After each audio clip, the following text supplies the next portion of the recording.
Welcome to episode 19 of The Pulpiteer. I'm your host, Eric Hepburn, and I'm glad to have you join us for today's episode. Today's podcast is entitled Vision to Heal. This week is another live recording, and it grows out of our Congregational Read for this year, Prentis Hemphill's book, What It Takes to Heal, How Transforming Ourselves Can Change the World. This week's message and conversation are about the preface and the first chapter of the book. If you, as a podcast listener, would like to read along, we'd sure love the company. Our plan is to do a chapter a month, usually on the third Sunday of each month, with the podcast dropping the following Monday. For those of you who don't know yet, Prentis Hemphill, they, them, is unearthing the connections between healing, community accountability, and our most inspired visions for social transformation. Prentis is a therapist, somatics teacher and facilitator, political organizer, writer, and founder of the Embodiment Institute. They self-identify in the book as queer and black. So, without further ado, from the life of Prentis Hemphill. In the fourth grade, we were asked to study a figure we admired in early American history and present a report. Dressed as that person to the class, the assignment came from my teacher, Mrs. Jefferson, a tall, thin, middle-aged black woman with a bootleg British accent who looked down on you over the rim of her glasses. I'd chosen Harriet Tubman. We'd read about her only briefly, a few paragraphs accompanied by a picture of a black woman holding a lantern. Yet, despite the tiny corner of the page given to her in our history book, I knew she was the most important person I'd ever encountered. As I read, the ground had shaken under my feet. Her story lifted off the page and called everything into question: the legality, the morality, the humanity of this history. An inscrutable tension had entered the room when slavery was first discussed. Miss Jefferson taught it at a distance, as words, dates to remember, hurrying us through the unfortunate time. We didn't talk about what it really meant or draw any meaningful lines between the beliefs of that time and our own. I could tell, though, by the furtive glances and the smirks, by Miss Jefferson's enforced silence, that the time was not exactly over. It was here, now. And somehow I knew that my role was not to press it or feel it, to ask anyone else to do so, but to give everyone reprieve, accept the order, and store slavery as my own personal shame. The only place I had to do that was my own body, so I put as much as I could in my downward gaze. But at the end of the section on slavery, when we got to those few paragraphs on Harriet Tubman, her story came around and sat me up straight. She had escaped slavery and led scores of others to freedom through channels called the Underground Railroad. The details on the page were so scarce that most of us imagined an actual tunnel dug through the earth, connecting to an underground hatch in people's homes. This official textbook story neglected what I sensed was there, that Harriet represented something much more dangerous and holy than the book led on. She was the freedom forefathers alluded to but were terrified of.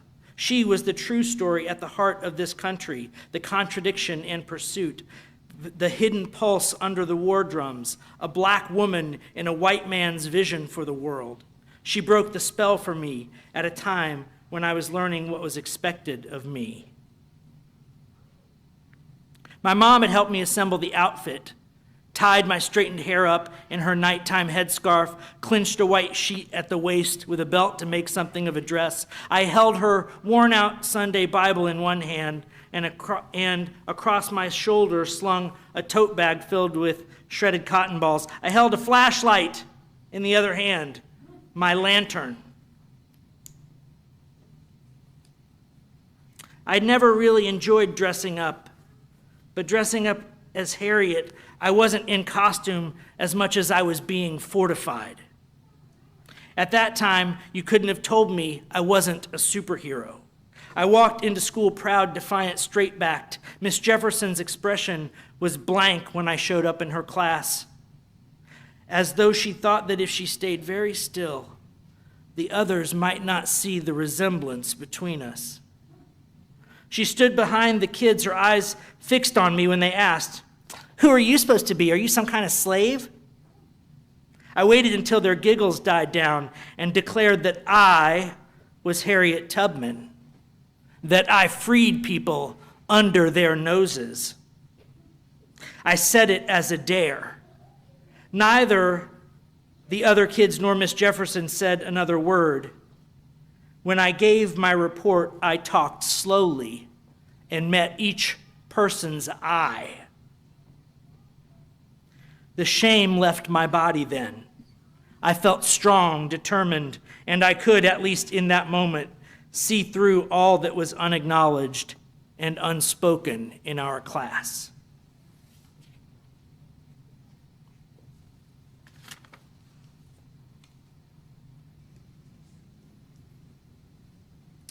We forget that making a revolution is not a series of clever maneuvers and tactics, but a process that can and must transform us.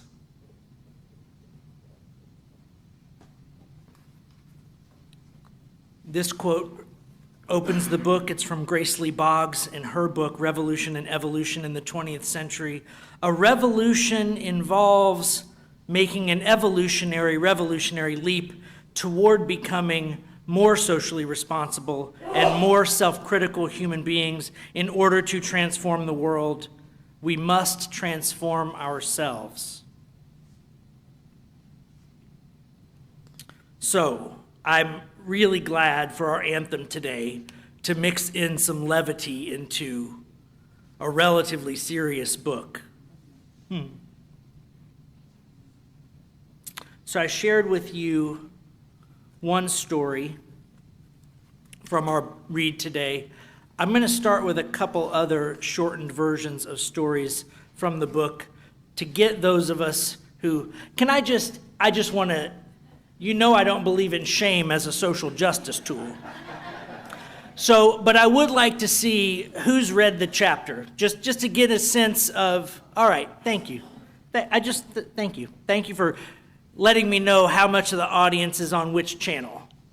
Because being inclusive isn't something that just happens. It's something you have to do on purpose. It's something you have to be mindful of and aware of. So there are two stories other than the one that I shared this morning from this section of the book that I think are worth hearing again if you've read them, and absolutely worth hearing the first time if you haven't. I was 15 years old when we moved to a new neighborhood, into a house with 2 showers, green grass on the yard, and for the first time, a room of my own. It was the first house my mother had ever bought, the one that gave us a place away from the abuse, and the nicest one I'd ever lived in. That first day, a black family across the street came out to greet us. 2 parents, 4 boys, and a girl who seemed to be my age. While the parents spoke, we kids stared at one another, deciding. The girl broke the line first and asked if I wanted to walk with her to get some ice cream. My mother nodded her approval, and I followed the girl down the street. We walked 4 blocks, engaging in questions about our schools and our friends. It felt like the teen novels I spent every summer reading, moving into a new home, a new neighborhood, and finding an instant best friend. It really felt like a new beginning, like freedom. 2 blocks from the ice cream shop, a white man swung his porch door open and charged at us, red-faced, mid-scream. "You N-words need to leave this neighborhood now." I stood there unable to move for a second before my new friend grabbed my arm. "Come on." We ran without stopping all the way back home. To someone watching, we might have looked like we were playing. 2 black kids, heads pushed high, racing down the middle of the street, but this was not that. We were running in terror. too scared to look over our shoulders in case that man with his red face was close behind.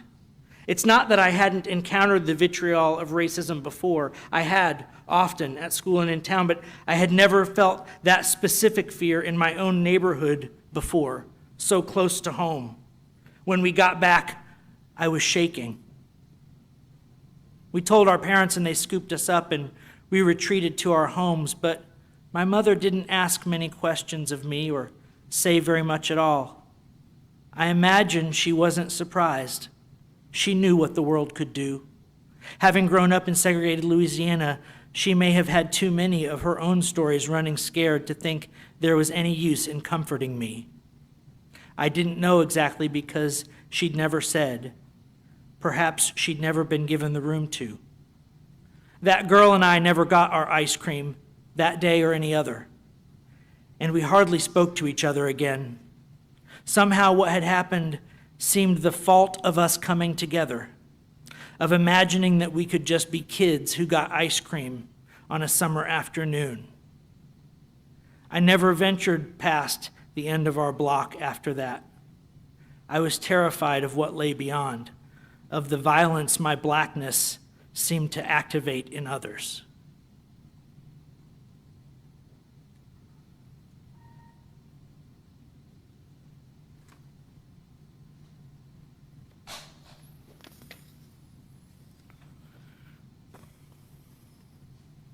The first time I got up the courage to kiss a girl I liked, I was 16.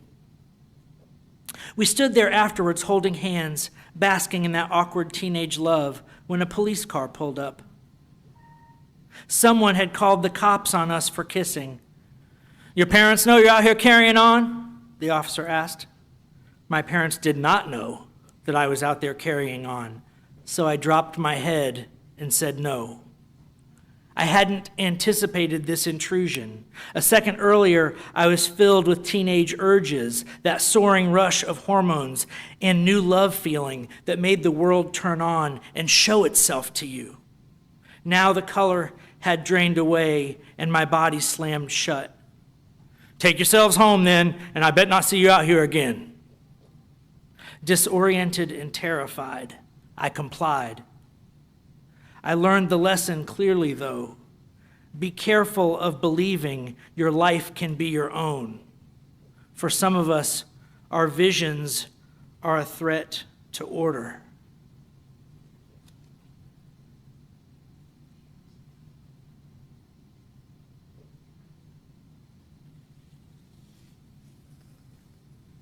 We call them microaggressions sometimes.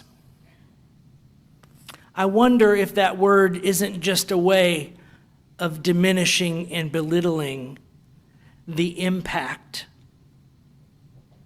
of the major traumas on top of which those little cuts are added.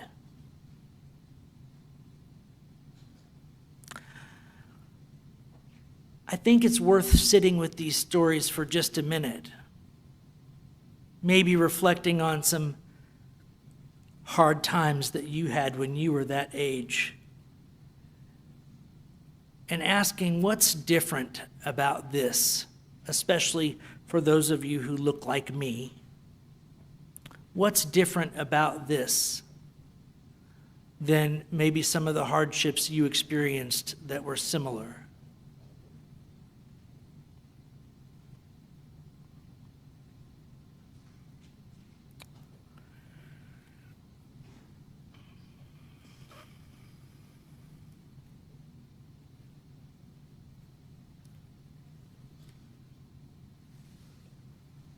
Later on in life, in her 20s, she's in therapy.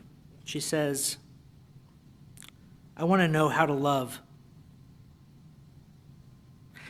I want to be able to give love, to show the love I feel, and I want to let it in when someone says that they love me back." One of her clients admits, "I want to be a vulnerable leader and a present father to my kids," he says. "I want to know that I am worthy and that I can inspire the people I work with to believe in their own worthiness."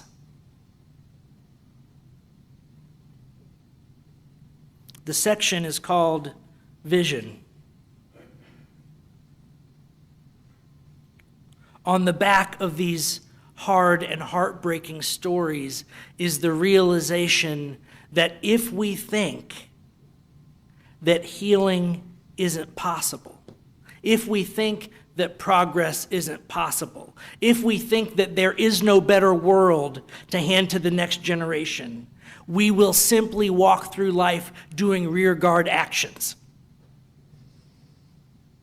It is necessary for us to be able to imagine a healthier future in order to find the narrow path that leads to that place. Now, as our opening quote said, this is not just an act of strategy. One of the mistakes we make, I think, is we imagine that world and then we think we can manipulate it into existence. Sometimes we think if we could just get rid of that 46% of people who vote the other way. Do you ever think that? Oh, I heard the applause earlier when a name was mentioned, so I don't really need you to answer that question. But what if you can't go without them? That's the hard truth I want to invite you into, and that Prentis is going to invite you into this book. You can't go without them. You can think of them as an anchor, you can think of them as whatever you want to think of them as, but there is no cutting it loose. This is the realization of the bodhisattvas. There is no complete and total liberation for you individually, free of everyone else's liberation. This is the message of liberation theology. We are either all free or none of us are. We are engaged across the spectrum in a variety of struggles to understand and embrace what that freedom might mean, what it could be like, what it could feel like or taste like, or whether we can learn to trust ourselves enough to know that we can take the next step toward a future that's not just apocalypse, but toward a future that's the kind of thing we would be proud to leave our children with. I did a sermon a few months back asking if people could imagine a world without violence, and my very brave friend Molly Hornbuckle, of course, raised her head and said, no, I cannot. And I imagine she spoke for many of you who are just less likely to raise your hand than Molly.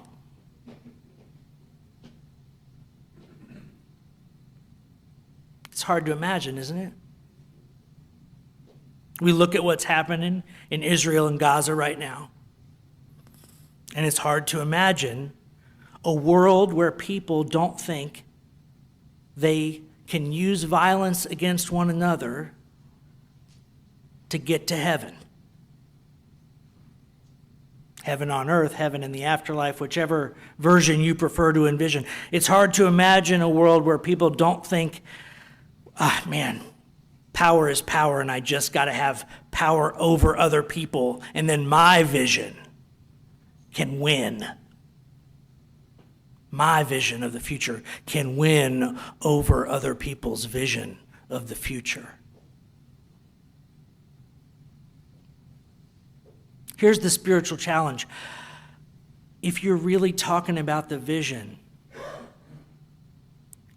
I think the Venn diagram overlap between your vision of the future you hope for your kids or your nieces or your nephews or just the next generation of human beings or the next generations of dogs, cats, horses, plants, and other life on this planet. I think if you really got down to brass tacks about the most important, central, and critical parts of that vision, it's not different from that 47% who you can't relate to. They don't want a worse world for their children.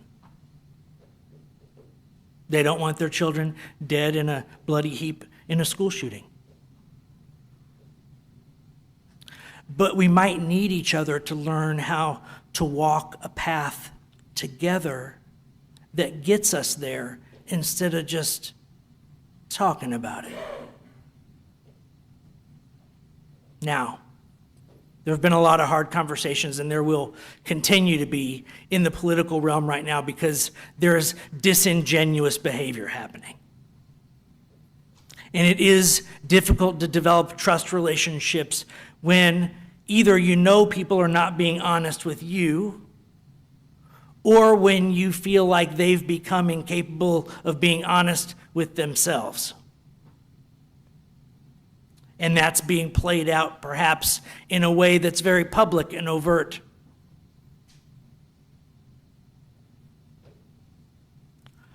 Are you really fully honest with yourself?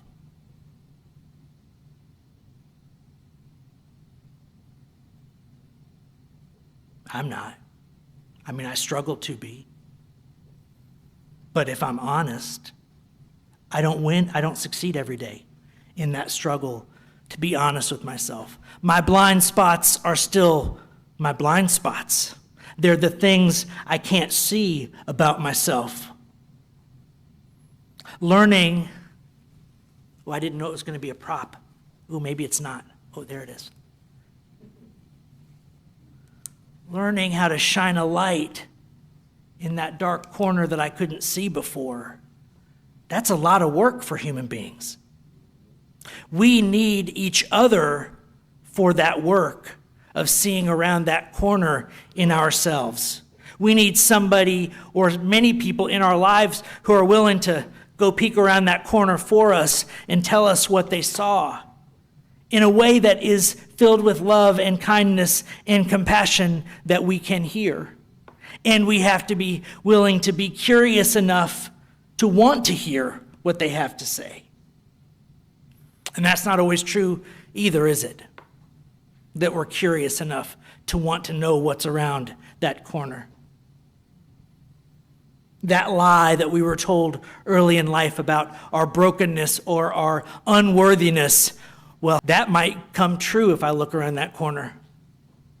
I might see something about myself that I find hard to love, that I find hard to accept. That's the work, though. See, your work isn't to fix that 47%.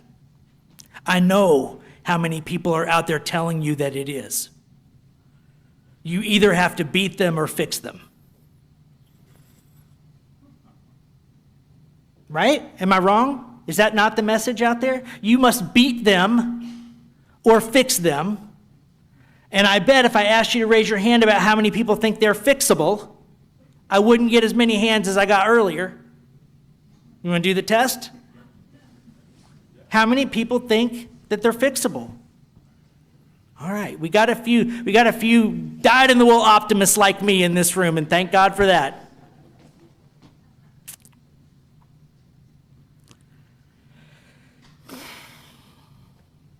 We're going to keep working through this book. I've got some more quotes. You all know me, I could stand up here and do this all day long. But what I want to do is I want to take the reflections bit that we usually do after I talk, and we're going to wrap it into how we do Congregational Read Day. So I'm going to ask Lionel to get up with the microphone. And if you didn't do your homework, but you heard something I said that either resonated with you, either as a deep truth that you think needs to be repeated in a new way in your own voice, amen to that. If you heard something that you think is just so misguided and off base that you have to let me know about it, you should share that. If you read something in the book that I haven't mentioned yet that really struck you deeply, either in a way that's challenging or in a way that reaffirms some deep suspicion you have about the human condition, I want you to share that. So, what's on your heart, folks? Share with me, share with each other. This is practice for that small group work we're going to be doing. So this is practice. Dave Pracken. Yes, sir.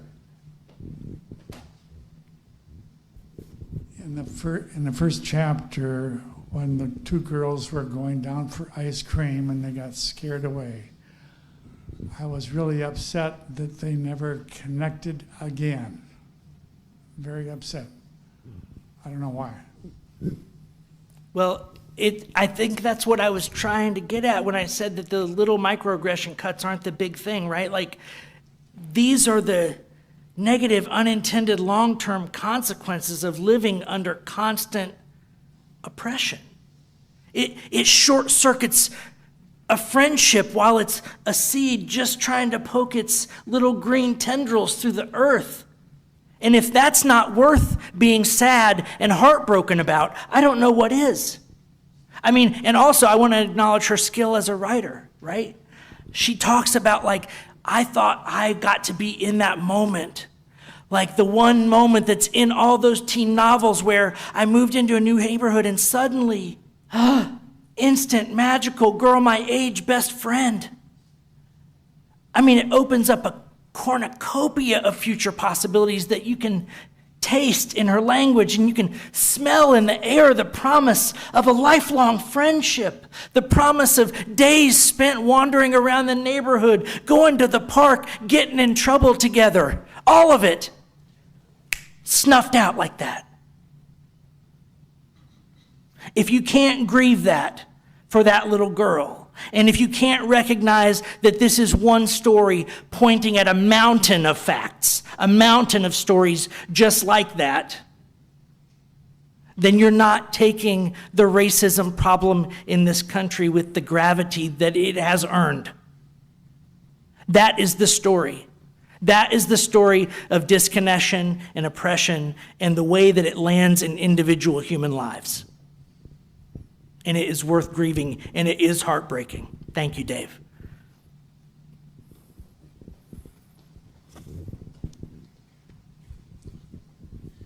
Good morning. I'm Woody Hibbard. And Eric, while I was doing my homework, I came across the passage, I believe it was in the preface of the book. The author made the statement that they feel that healing, individual healing and justice, social justice, need to occur simultaneously at the same time. Am I correct? Yes. Good, okay. And that prompted recall of a question I heard by some social scientists a few decades back. I don't recall who it was or where they said it or where I read it or whatever, but the question went something like this. How good an individual will society permit? And conversely, how good a society will individuals permit? And I believe that, since we've stood upright as a species, we've been trying to answer that question. So I'm really looking forward to seeing how, I didn't read ahead, so I don't know how the author is going to tackle this, but I think that probably they've taken on the most difficult question that we've dealt with. And I don't think we've really found an answer to it yet. So let's see what happens. It'll be a fun ride. I hope so. I hope it will be a fun ride. Not because it is without heartbreak or struggle or pain or difficulty, but because, like a good workout, at the end of it, despite the soreness, despite the fatigue, you might feel like you got somewhere. In a world where often you feel like the hopes of getting somewhere are thwarted at every turn. Can I get an amen? Do you feel like you're living in a world some days where attempts at progress are thwarted at every turn?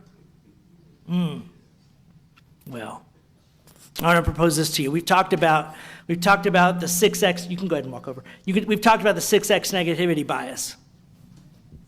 The 6X negativity bias. So the human being and all DNA-based life forms, as far as we can tell through science, are 6 times more sensitive to negative information than to positive information. So you're 6 times more attentive to threats than promises.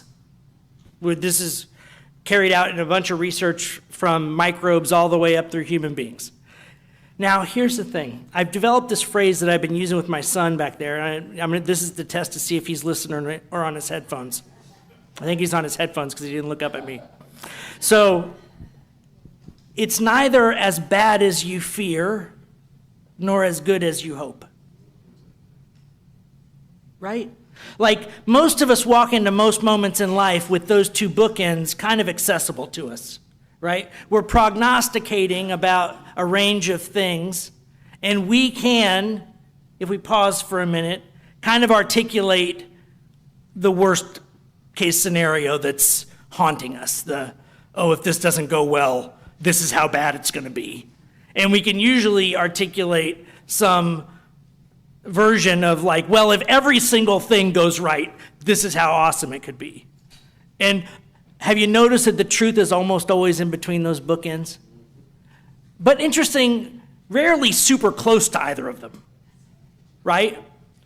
So it's neither as bad as you fear, nor as good as you hope. We had a hand over here. Well, now I have two things. Your last point, things don't get as good as you hope or as bad as you fear. That's been a mantra of mine for a long time. It got me through the years 2016 to 2020. So far, they haven't gotten as good as I hope, but come real close to as bad as I fear. Second thing, let's go. This is more of a confession. I'm in 2 Buddhist meditation groups, and it promotes the same view. This idea of a boundary between us and them is artificial. We're all fellow sufferers. However, confession. All right, we can all grieve with the 2 little girls whose friendship was crushed at the beginning. What about the guy who came out of the house yelling racial epithets? I'm going to confess I don't feel any compassion for him, and I'd love to see him humiliated. I know I should realize this. He's suffering, and this is his misguided way of trying to find happiness and freedom from suffering. And really, that's just kinship with my suffering and looking for ways. We're all in the same boat. But you know what? With him. I'm sorry, that's still where I am on this road. Maybe someday I'll get to that other place. But those, we're still confronted with stuff like that. So, yes. So here's the thing that I tell my son.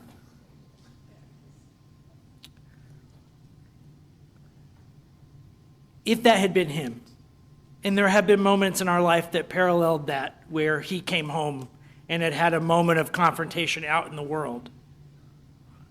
Here's the question I start with. Was that about you? Was it really about you? And almost always the answer is no. So another author, maybe we'll get around to reading him one day. If you have room in your heart, your library, and your head to do it, read him as soon as you can. His name is Resmaa Menakem, and he wrote a book called My Grandmother's Hands.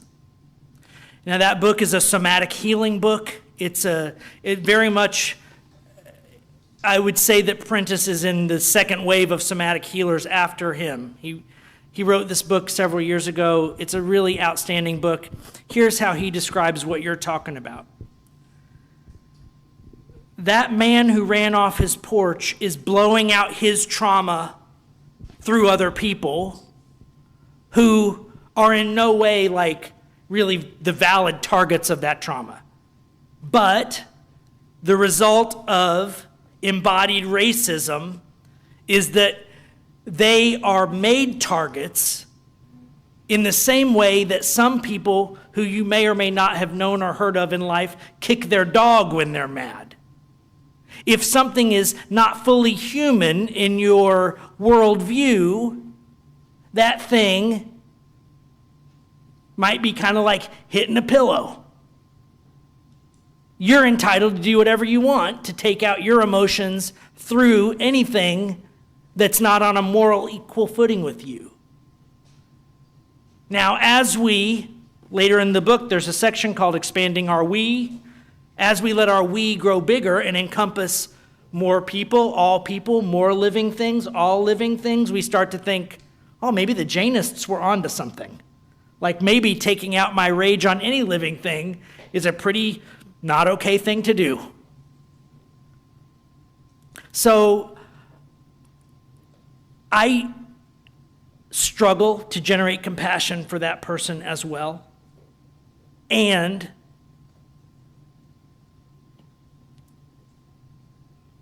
it is a symptom of that person's unresolved trauma.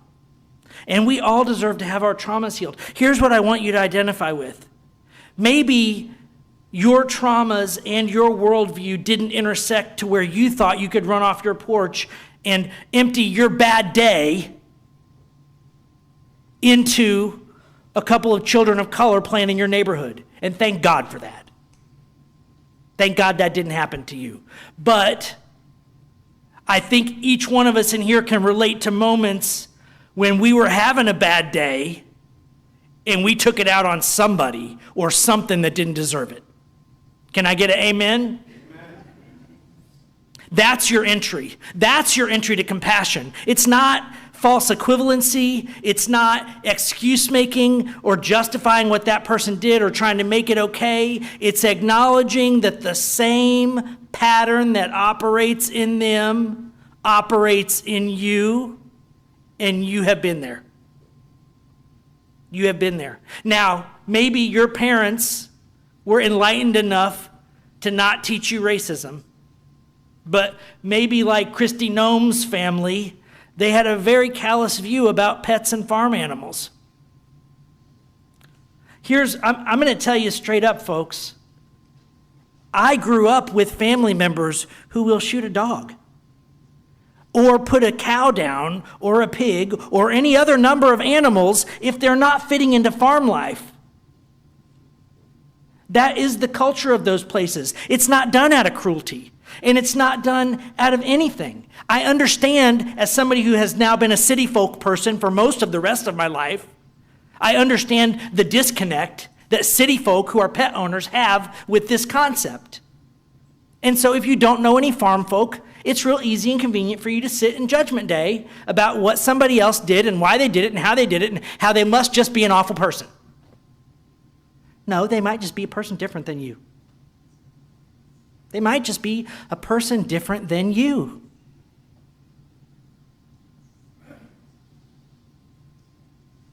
We have to figure out how to stop dehumanizing each other no matter what. No matter what. Now, I told a story a couple weeks ago about a young man who did heinous and atrocious crimes. And somebody got curious enough to figure out why that happened in his life, and they found out. And it gives all of us a window into how trauma gets spread and how dangerous it is and how bad the outcomes can be if you're on the other end of somebody who's experienced a bunch of trauma, blowing that trauma out. We saw it in Georgia not very long ago. Right?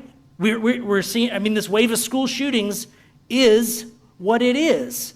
It is the blowing out of trauma through people who are not appropriate avenues for that emotional processing by people who are not being presented with other ways.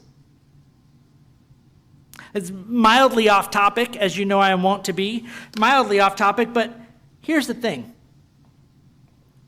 I grew up in this culture, and I was in my 40s before I figured out that if I run every day and do yoga every day, my ability to not blow my crap out through other people, wow, I can make it like days, weeks, sometimes months without misguidedly blowing my residue on other people. Now, why on earth would I have to wait 40 years to learn that? Why are we not teaching these skills to our children in preschool and school? Oh my gosh, you guys, if you get exercise and you don't put garbage in your body and you learn how to find some quietness among all the mental noise and you learn your worthiness, oh wait, then you don't have to act your trauma out on the world. We can actually kind of heal it. Oh, shocking. But we're too busy like arguing about like standardized testing and cutting school budgets so that we can double down on STEM so that we can compete with the Chinese. I mean, it's just so misguided, it makes me crazy. Because it's not fundamental to the skills that we need to show up in our lives. It's mistaking the artificial game of politics and economy for the real game of ecology. We are in a real game here. And by game, I mean there's a thing here, it's got rules, the rules are non-negotiable. We can call them physics, we can call them the laws of life, we can call them a bunch of things. We are in a real game as a species on this skin bubble of a planet that we live on. We are in a real situation.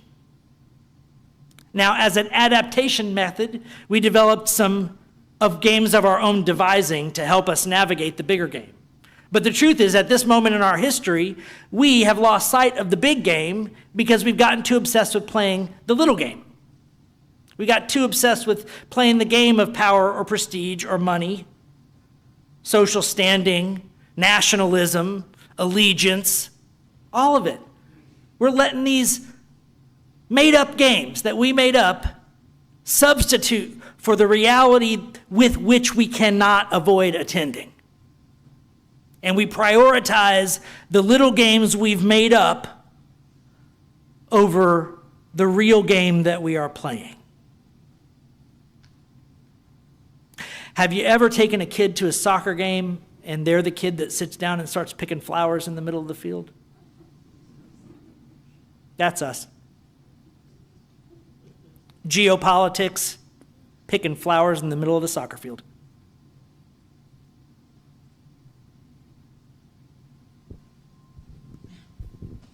Maybe it doesn't feel that misguided to you. Maybe you think that those systems are our only chance. Here's the thing, folks. A tool is only a tool as long as you remember it's a tool. Once you think that that tool is the whole world, it uses you. You don't use it anymore. Eckhart Tolle writes this about the human mind and human cognition. If you think that you are every thought that you have and your ability to think, you are the tool of your mind, not the other way around.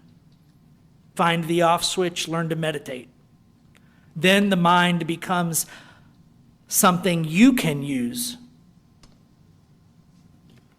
to make your vision a reality, not the thing that constantly whispers fears into your ear that you can't help but believe. All right, we got time for a couple more comments. Thank you, Chuck. Unfortunately, I've completely forgotten what I was going to say. I'm sorry, brother. I'll own that one. So I was touched by the story, and as you started talking about microaggression, it brought up something in my experience. So as a lot of you know, my neighborhood was very diverse, but that didn't mean we always got along or that everything was perfect. My mom, so I grew up in the late 60s and 70s. It was when I was a kid. My mom grew up in the 30s and 40s, and so she always taught us that we had to, and this is coming from the system, right? So she grew up in Mississippi, and so she always taught us that we had to try twice as, and I'm sure a lot of you have heard it, we had to work twice as hard to be seen as half as good. Right, and so she took that as especially in education, I won't say to an extreme, but that was very prevalent in our house. So I studied, and I like to study. I like to learn things. So as a young kid, I studied all the time. I was smart. I'd always raise my hand in class, ask follow-on questions, all of that sort of thing that you want a student to do. The result of that was a very lonely place for me for a long time. And the reason is, when black kids, saw this, and they felt that it was something that they weren't supposed, we weren't supposed to do, right? And I had always had this accent because I grew up, before we moved to the States, I was in Italy. I never got the American, I got this Midwestern accent, right? So, so when I'd raise my hand and tell the answer and just get good grades, all of that stuff, and my voice, the black kids would say, "Oh, you're trying to be white." Right? So I couldn't really hang out with the black kids, right? Because they thought I was trying to suck up to whitey, right? The white kids, right, would, and I'm not saying everybody, but the white kids would do the reverse and say, "Oh, you're very smart, you're very well spoken, right? You must be one of the good ones." Right? And so that's where I lived, in the middle of that, while just trying to be a kid who wanted to learn about ants and Space Lab and all of that sort of thing. So for a long time, I stopped. Through middle school, I got terrible grades, right? I learned everything, I just didn't show it, right? And it wasn't until like high school when I found a crew of misfits, right, that I could hang out with, and I wasn't so lonely. But when I got to college, I came back to my neighborhood, right, and now I'm considered to be like too uppity, right, for both groups of people. It's like, so I couldn't win. And that actually, so those microaggressions, it's not those kids' fault. They learned that stuff. It's just, the system kind of forced that, that to happen. And as I grew up, it took me a very long time to get to the point where I just I don't care what anyone thinks, right? But that's still kind of lonely, right? I'd rather be in relationship with people than to have to like carry this kind of micro trauma that seems so small that I don't really like to talk about it, right? But it has affected me through the course of my life. So when we talk about microaggressions, that's the kind of stuff I think we're talking about. Thank you so much for sharing, Chuck. Anybody else?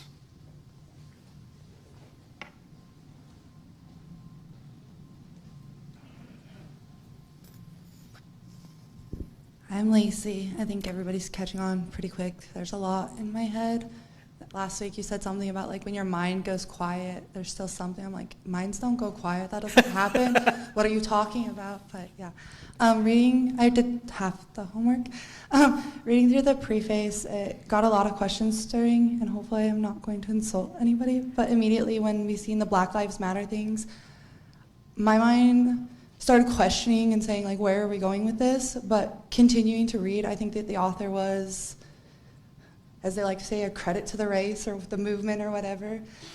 She did a really well job of breaking it down, and the things she addressed with her organization and the problems were kind of where I came from too, and so that I loved it. She kind of addressed it when they said like it kept growing and all the social pressures and the political pressures, they kind of lost their vision, like their shape, like what are we doing, what is our purpose here, and what is it? And everybody can't, as they grow, everybody loses that vision, and so their motivations can't stay as pure or as good. And so I think that's kind of what she addressed in there. And I question, like, do social movements, are they positive or are they negative? Like, are we bringing change or are we creating further isolation by saying us and them? And these radical movements that we're putting on, this other group is looking at it, they're not reciprocating it, they're not respecting it, they're not getting understanding from it. They're putting that bubble around them and saying that's their business, that's their thing, that's them, and we are not that, and we don't agree with that, and we don't have that. And so that came up a lot for me during the preface, but hearing how the author wrote it and worked through these things, it was very promising, and so it was very uplifting still. But that was a question I had, is are these movements for the good, or are they further isolating us? So I'll take a quick stab at that. Do I have one last hand, or are we good? No. So I think the reason I picked this book, and to answer Lou's preemptory question that he asks me every week, which is, what do you want us to take home? What I want you to take home from this book is that when we walk into social movement, thinking I have to defeat those people, I have to change those people, I have to fix those people, we create social movements that have an undercurrent of toxicity in them because we're not taking ownership of the one thing we can do. Wait, what's see these two thumbs? This guy. This is who I have control is too much of a word. This is who I have a modicum of influence over. This guy right here is the only guy in the whole universe over whom I have a modicum of influence. As we move out, it gets less and less. So, this book, I think, is critically important. I think that what's coming out of both Black Lives Matter and Me Too is transformative to the understanding of social movements for the following very simple reason. We cannot go fix others. We have to heal all of us, and healing work has to start at home. And I'm going to fix you versus I would like to help you heal. I hope you can hear the radical difference between those two statements. And you will hear in social movements on the right and the left and the middle and all over the place, people who are showing up with this, I'm going to fix you because you're wrong energy. This is the main thing that I want us to short circuit in our work through this book over the next 8 or 9 months. I want us to short circuit the impulse that the lion's share of the work is out there with all those people who need to get their stuff correct. How are they going to learn that? It's a simple proposition. I am proposing to you that the only way, the only point of entree that you have is to model doing your work in community. Whatever your triggers are, whatever thing happens in your life that makes you want to blow out trauma through another person, whatever bad habits of microaggressions you have based on race or gender or political affiliation or country of national origin, you deal with your stuff and then you become a model for other folks about how to deal with their stuff. I know it sounds overly simplistic, and it is, and nonetheless, I would submit to you true. Nonetheless, I would submit to you that it is truly the core of what you can do to bring about the world that I know you dream of. I know how vulnerable it is to admit that what you hope for is to learn how to love and be loved.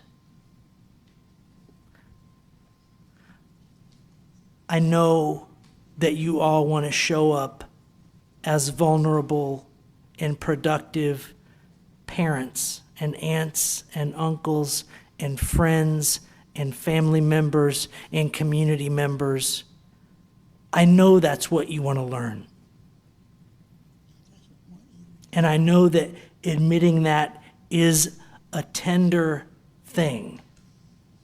It is not a trivial thing. We're asking people to put aside the trivial, if I had enough power, maybe I could just fix stuff without revealing the tender needs of my own heart. If I had enough power or enough money, maybe I could fix the world without having to go there. The lesson of this moment and of this book is that that is just another illusion that you must shed. You have to learn to go there. To go to the place where you can find your love for that screaming dude running off his porch. And it is exactly as hard as it sounds. Robert, I'm going to give you the last word. To reinforce the modeling, I was very impressed to have read several years ago neuroscientists observing that in our brains we have mirroring neurons which automatically reflect back what comes into them.